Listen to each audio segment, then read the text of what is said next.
한종호 시의원입니다. 저는 지금 이 자리에 참담한 마음으로 섰습니다. 그 이유는 김포시의회에 존재해야 할 가치들이 사라졌기 때문입니다. 김포시의회는 과연 시민의 대의 기관이라고 말할 수 있습니까? 본 의원은 지난 2024년 후반기를 보내면서 많은 것들을 느끼며 보게 되었습니다.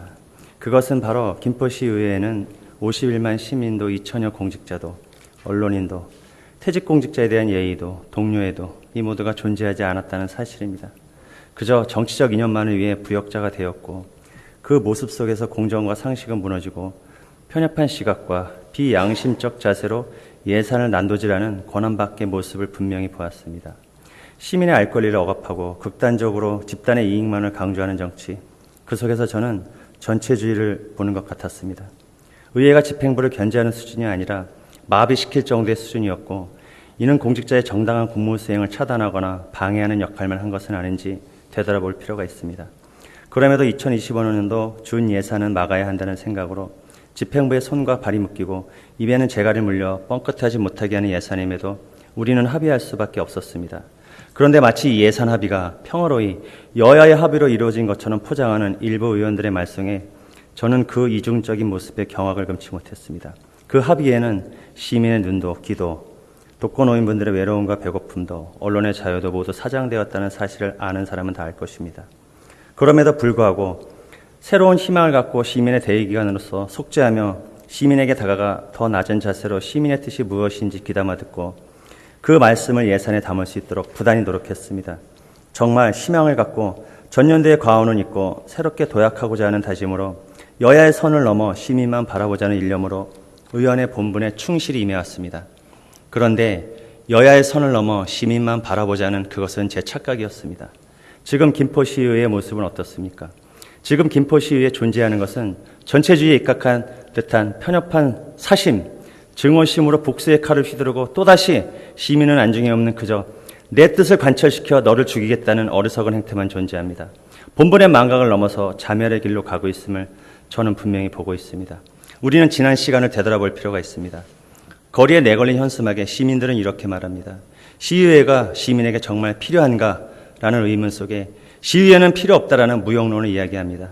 시민들이 무용론을 이야기하는 이유는 왜일까요? 답은 간단합니다. 시민들을 위해 정치를 해야 함에도 정치의 힘을 이용하는 그 모습 속에 시민들은 치가 떨리고 분노에 찬 목소리로 우리를 찢어버립니다. 너희 같은 것들이 무슨 시의원이냐? 라며 의회 앞에 세워진 수많은 조화와 거리에 내걸린 시의회는 죽었다는 의미의 검은 현수막. 참으로 비참하지 않습니까?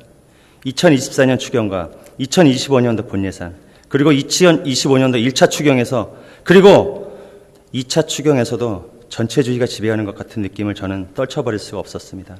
시민을 볼모로, 2천여 공직자를 볼모로, 어르신을 볼모로, 언론인을 볼모로 예산을 다뤘습니다. 그 결과는 어땠습니까? 시기가 늦어 일실이 되고 많은 부서가 우리의 잘못으로 시민의 민원에 대해 절절매는가 하면 사업부서는 사업을 진행하지 못해 전전긍긍하며 날마다 의회로 찾아와 의원들에게 사정하는 모습, 2천여 공직자를 불안하게 떨게 하고 최소한의 급여 인상분도 위협을 받아야 했습니다.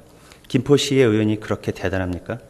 의원의 본분을 망각하고 지금의 의원이 특권이냐, 특권층의 행태를 보이고 특권의식을 통해 우리의 권한을 넘어선 과도한 권한 행사와 예산 심의의 비정상적 시각, 예산의 본뜻을 왜곡하고 자유민주주의의 이념을 무시하는 듯한 발언들, 그리고 지금 자신을 되돌아보십시오. 비참한 부역자가 되고 있지 않은지 되돌아보라고 말하고 싶습니다. 지난 1차 추경 회기 기간에도 일부 의원들은 날마다 탄핵 집회에 가서 본인이 마치 나라를 구하는 정의의 사도인 양 SNS에 글을 올리는 걸 봤습니다. 나라를 구하시겠다는 분들이 김포는 지키고 있습니까? 마음은 콩밭에 가 있으니 예산 심의가 제대로 이루어질 리가 없지 않나 싶습니다. 내 집도 못 지키는 사람들이 나라를 구해갔더니 참 우스운 일입니다. 지금의 행태는 비참한 오만과 권한만 있을 뿐 책임도 명분도 정의도 오름도 시민도 없을 뿐입니다. 제게 있어 약 7년에 가까운 의정활동을 한 동안 지금처럼 저 자신이 비참하고 의원으로서의 자괴감과 절망감을 느낀 적은 없었습니다. 그 이유는 김포시 의회의 정의라는 가치가 사라진 지 오래이기 때문입니다. 일부 언론은 지금의 상황을 이렇게 얘기합니다. 정의는 존재하지 않는 증오의 정치, 복수의 정치, 부역의 정치라고 말을 합니다. 그리고 그들은 과정은 중요하지 않다, 목적만 이루면 된다라고 말합니다. 전체주의를 지향하는 집단처럼요. 여기에 한 가지 더 자격을 의심해 볼 수밖에 없는 내용이 있습니다. 어느 사람의 언론기고에 이번 추경은 김병수 시장의 치적 쌓기에 급급한 예산이라고 말합니다.